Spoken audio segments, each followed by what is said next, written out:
This is the Doppler effect. This is a delay unit with a bunch of LFOs patched into different parameters. We have an LFO for for delay time or pitch shift. We have an LFO for pan position. Um, Technically, I guess this would be two LFOs. We have an LFO for volume, and all of these LFOs have particular shapes. There might be even be two LFOs for the delay time, given that there's a jump, but we don't really need to talk about the particularities of what's happening behind the scenes with this unit. We just need to talk about the parameters that are there and how to use them, because it's set up in a way that makes it convenient for manipulating a Doppler effect, which is the whole point of this. So we have this Doppler section here, and we have pitch depth. This is the amount of pitch shift that's occurring with the Doppler effect. By the way, the LFO that's patched into volume, that cannot be manipulated. It is controlled by, the frequency of it is controlled by this LFO here, by these LFO controls. These LFO controls are, in fact, controlling all of the LFOs that are happening behind the scenes. But just know that we cannot affect volume. Volume will always increase and decrease with the effect. So anyway, here's the dry sound. It's just a sine wave. And then as I turn up the wet sound, it's going to sound like a pitch shift. You see it's lower. I'm hitting the same note. Now it's higher, and then it'll switch to lower. As if the sound is flying by, as if it's whizzing by us. We get that, I guess it would be, what, a red shift as it's coming towards us, and then a blue shift as it's moving away, if we were to relate it to light.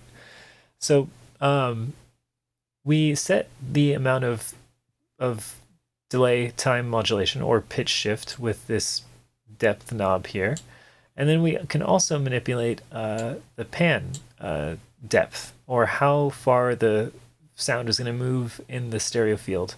And know that this effect is mono in, it's summing the left and right, and stereo out. And the stereo is coming from this parameter here, the pan depth specifically. So let's hear what it sounds like.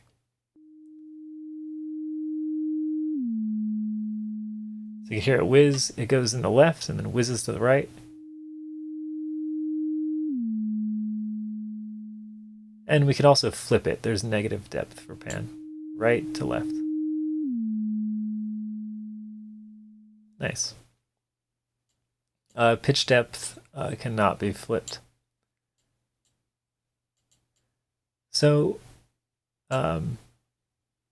we also have dynamic modulation sources that we can use, like JS plus Y. I'll patch those in because I'll end up using them later probably. Then let's see, we have our LFO. Much like the common LFO, we have a demod sync, so we can reset the phase. We could use like note on, for instance. So that means the phase would be reset with every key press. Know that if I have this switch off, then it's free running. Similarly, if I have the demod sync switch on, but I have no source selected, then it's also free running. But if I have them if I have a dynamic modulation source with demod sync enabled, then every time I press a key, it's going to start on the same phase, as you can see, as I keep pressing keys.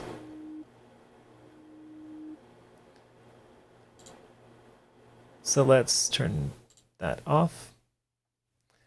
Now, if you notice, this unit might kind of confuse you in that if you were to play like notes over and over, it seems like the delay time is changing because the delay time is changing.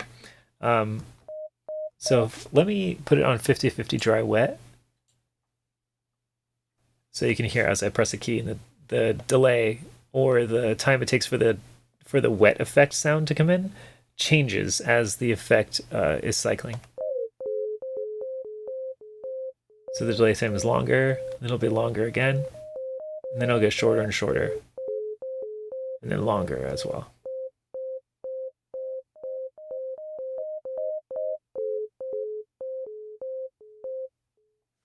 Yep. And then we also have a MIDI tempo sync for that for the LFO. And we could use a common LFO, which disables our LFO controls, of course.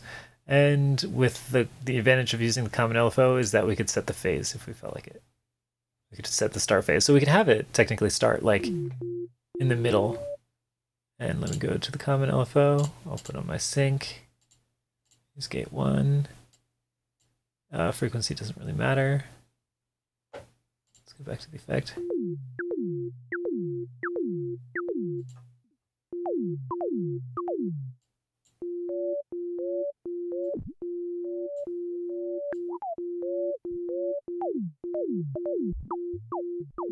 Yeah, just showing you how I'm starting on different phases.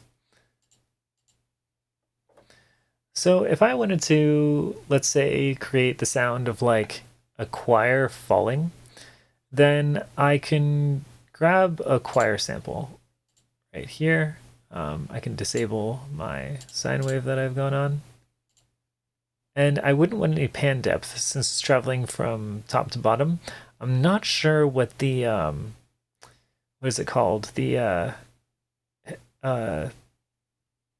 filtering that your head creates when a sound is moving from top to bottom. It's technically that information is understood by the brain because of our earlobes, by the way sound bounces around our earlobes.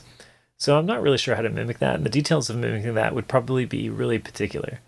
But anyway, I wouldn't want any panning if something is falling, right? I would want pitch shift. And you can use something like a, let me minimize this. Oh yeah, no, right here. You can use something like a Doppler effect calculator to actually figure out what the hertz value of something would be. So anyway, I calculated it what it would be like for 440. This is 440. We would want the effect on all the way wet, and let's see what it sounds like. Oh, and I would want the let's put Dmod sync on just gate 1. Let's hear what that sounds like.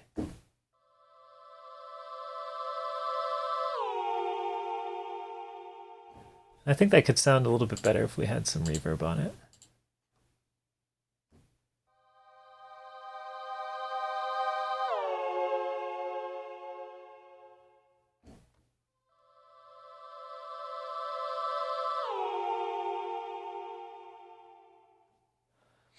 So let's think about other things that we could do with this. We can have it on 50-50 dry wet, right?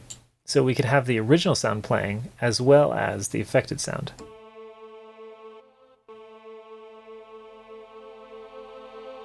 And I just want it free running, so I'll just put it on that. And I'm going to take down my pitch shift. So I'm going to turn this into a kind of chorus effect. Another thing to know about this unit is that by increasing frequency of the LFO, we are moving the delay faster, so we are creating more pitch shifts, just as we've seen in all the other mod delay effects.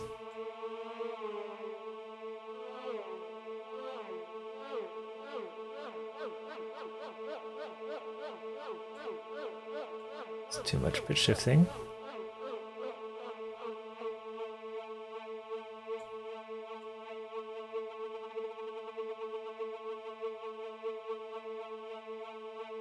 It also sync it to tempo.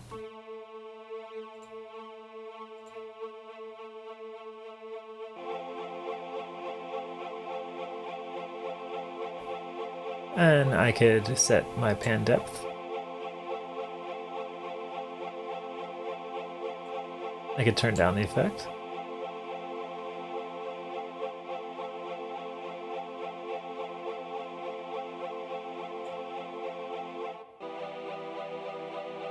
Let's slow it down.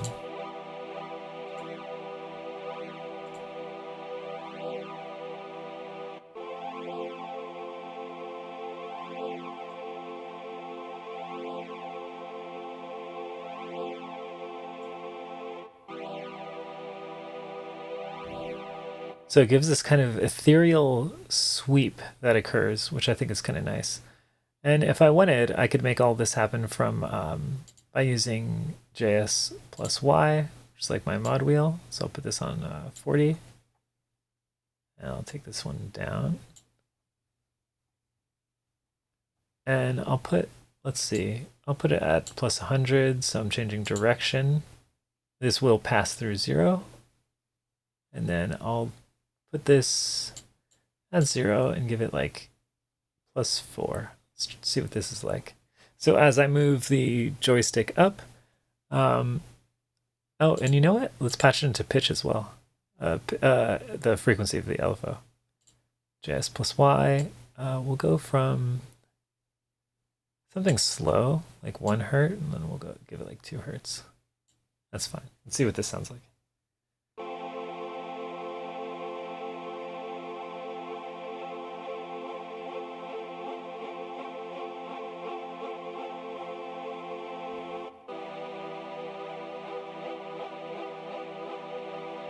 I think I want it to be faster. And let's give it more wet amount, and then, yeah, let's see what this sounds like.